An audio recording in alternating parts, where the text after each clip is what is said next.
Magandang gabi, Philippine Air Force. Alamin natin ang lagay at tayapan ng panahon ngayong Thursday, August 13, 2026 at sa mga susunod na araw.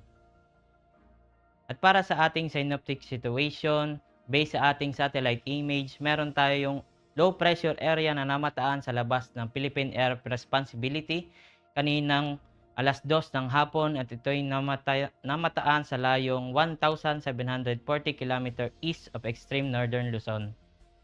Samantalang southwest monsoon naman ang nakakaapekto sa Luzon at sa western part ng Visayas na magdudulot ng maulap na kalangitan na may kalat-kalat na pag-ulan, pagkulog at pagkidlat.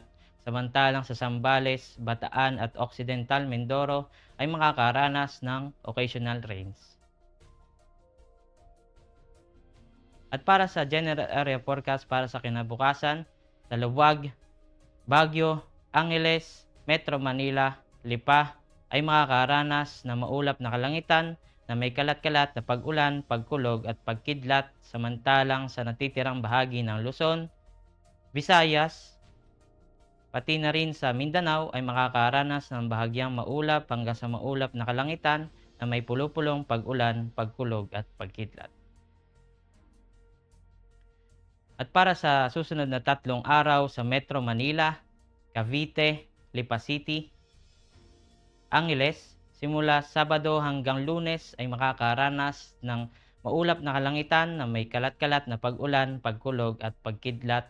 Samantalang sa Puerto Princesa, Kalayaan Islands, Mactan, simula Sabado hanggang Linggo ay makakaranas ng bahagyang maulap hanggang sa maulap na kalangitan na may pulupulong pag-ulan, pagkulog at pagkidlat at pagdating sa Lunes ay makakaranas ng maulap na kalangitan na may kalat-kalat na pag-ulan, pagkulog at pagkidlat. At samantalang sa Zamboanga at Davao, simula Sabado hanggang Lunes ay makakaranas ng bahagyang maulap hanggang sa maulap na kalangitan na may pulupulong pag-ulan, pagkulog at pagkidlat.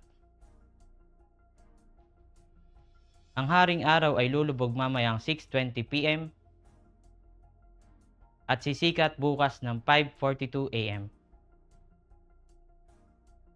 At para naman sa ating moon illumination, meron tayong 1%. At para manatiling updated sa lagay at taya ng panahon, ugaling i-follow lamang ang Air Force Weather Center social media accounts. Sa ngalan ng aming commanding officer na si Colonel Hermelino T. Calubiran Jr. PAP GSC, ako si A2C Ken Alfred C. Banaag, your weather broadcaster ng Air Force Weather Center. Muli, magandang gabi, Philippine Air Force.